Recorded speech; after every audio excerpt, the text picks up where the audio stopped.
everybody, and welcome back to Spark of Vintage. Today, we're opening the June 2025 Sonnet's Garden Blooms Makers Box. So inside our box are several papers from Roycycled Decoupage Papers, including the Crockery Masterboard and the Botanica Ephemera. We also have rice papers from the Painted Photographer, entitled Be Kind and Willow Blues. Our paints from DIY this month are Blue Iris and Liquid Sunshine. Infusion Mineral Paint, two beautiful summery colors in Tuscan Orange and Midnight Blue. And finally, from Sweet Pickins Milk Paint, we have Navy Blues. I'm looking forward to making a lot of great projects with this month, and I'm so glad that you're here to join us. So stick around, and we're going to do 5 projects for you today.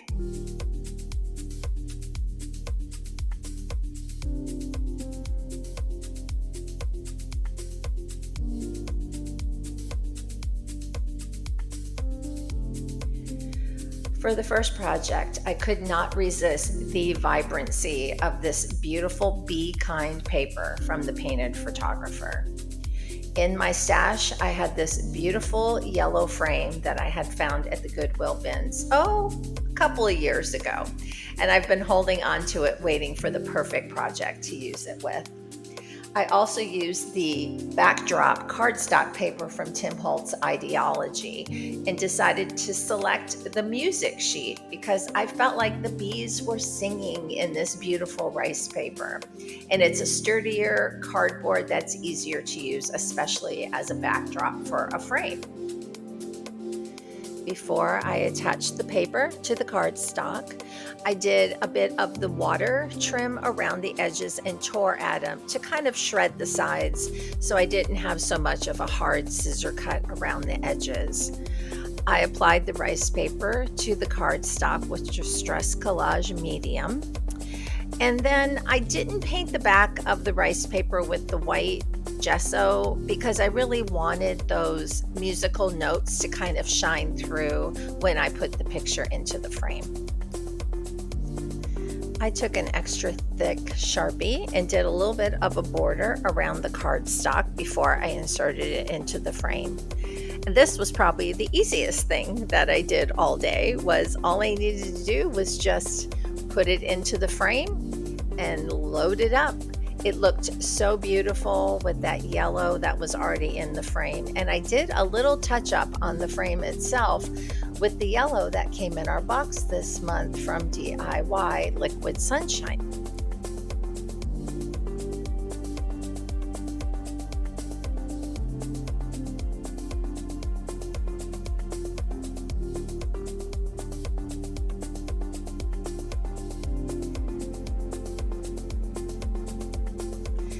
I had these 2 wooden boxes in my stash, also from the Goodwill bins.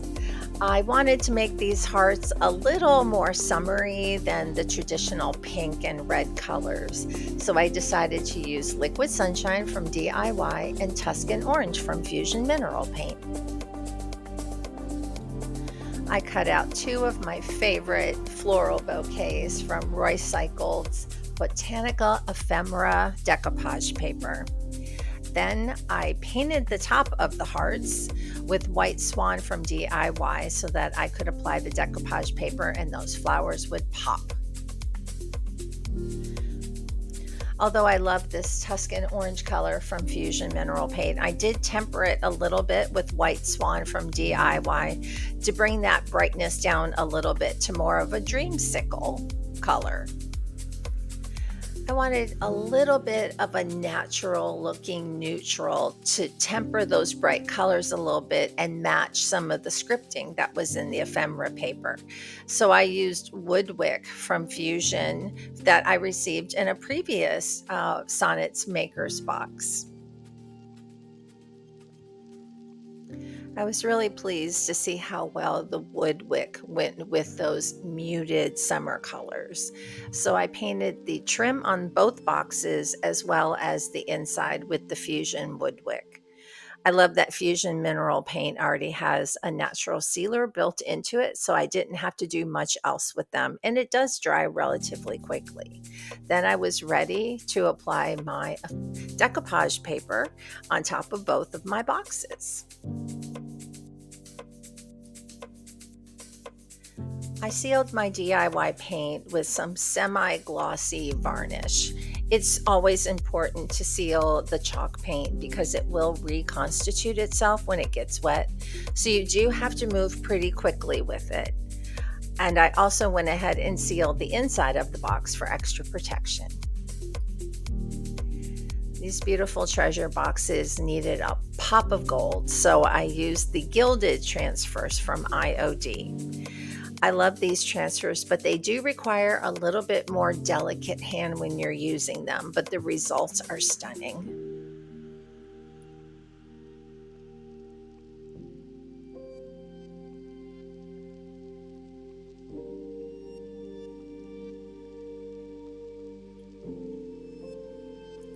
I was so happy with the beautiful gold on the inside of the box that I decided to do the border of both boxes, also using the gilded transfers.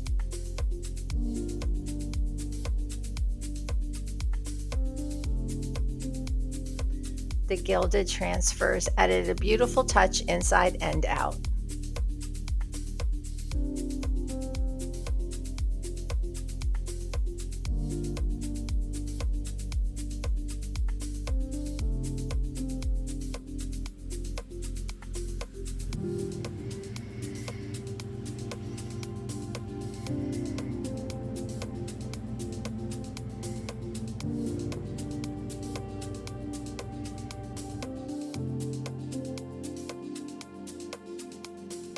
This replica washboard with the small hooks was the perfect little piece for an entryway or kitchen area. The paper at the top of the washboard came off fairly easily, but it did take quite a bit of scrubbing to get the extra glue and gunk that was on top off as well. It cleaned up very nicely, but I couldn't salvage the original label that was on it because it was so coated with a glue that never really seemed to dry. So I went ahead and sanded it down lightly and gessoed the top to add my own decoupage paper.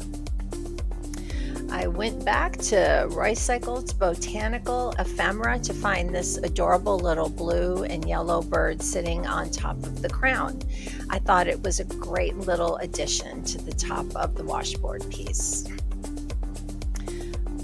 I wanted to add a little color to that tin, so I went ahead and used Blue Iris from DIY. I did almost a dry brush technique where I put very little paint on my brush because the color is so intense I didn't need much, and then went back over it with a very lightly damp cloth to kind of pop some of that silver back out.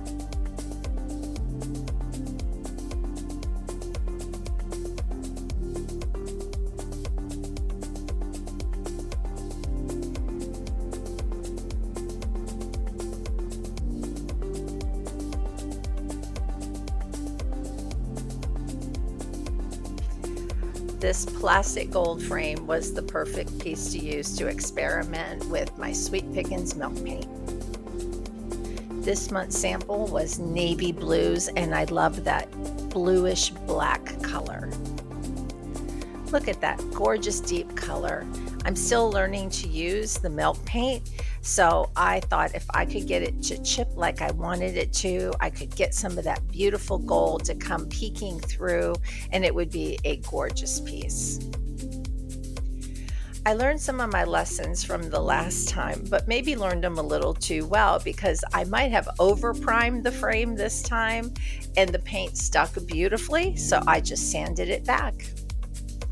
I used Finnabar's metallic wax and aged brass in order to hit some of the areas that didn't naturally chip and bring that gold color through. The frame didn't come with any glass in it, just this raw backboard, but I loved the texture on the board, and I thought if I could gesso it and applied the decoupage paper, it would give me an interesting texture for the piece. I just love that beautiful botanical ephemera decoupage paper, and I wanted to be sure to add it to this piece as well.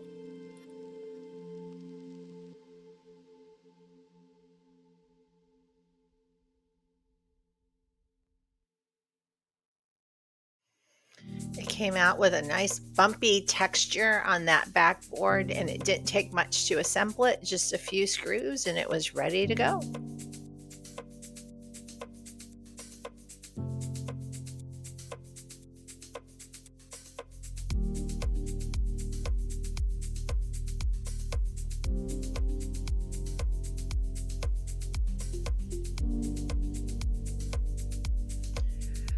This final project is a tray that I had primed at Christmas but never got to it. For the background on my tray, I wanted a few pages out of my reproduction Sears and Roebuck vintage catalog. This book is awesome, and I have used it many times over. The book itself is just replicated pages out of the old mail order catalog, and you can find everything in here, and I love it. Although it's a modern reproduction of the original catalog, the pages in the book are very thin, almost newspaper consistency, so you have to be very careful while applying them. I used Distress Collage Medium to seal the pages because it's not as wet as other typical sealers and gives you a little more open time.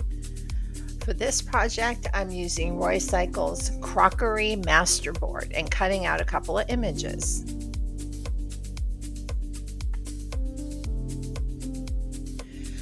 Painted the back of each of the cutout decoupage paper images with heavy body gesso so that it would put a protective seal between the decoupage paper and the background, and none of the images would bleed through.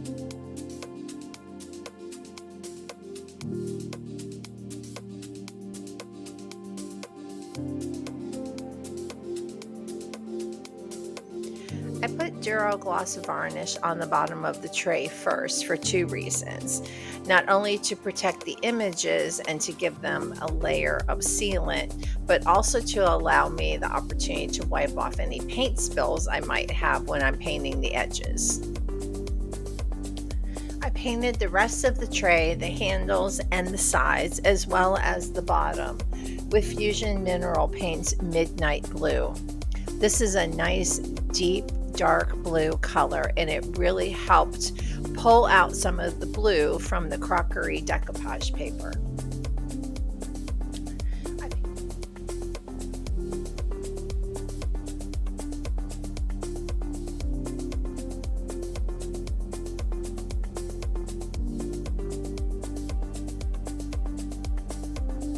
Well, that's a wrap for the June Makers Box.